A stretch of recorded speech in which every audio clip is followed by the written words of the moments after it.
Oh, wow. Thanks, mommy. Mwah. Mwah.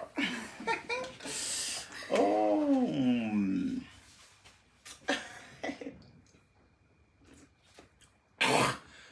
Kunonyimigwa shuga pano. Ndonyimigwa shuga undipatisi na shuga. Every time ndogara ndikomere na shuga. Uzi ndonamwa shuga irini.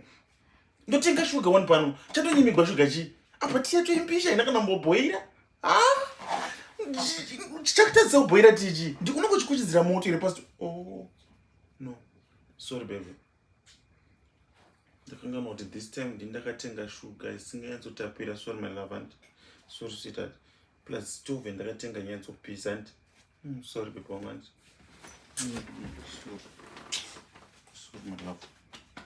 Sorry ndakanganwa kuti ndichakutuke futi and zvikunaka wangu.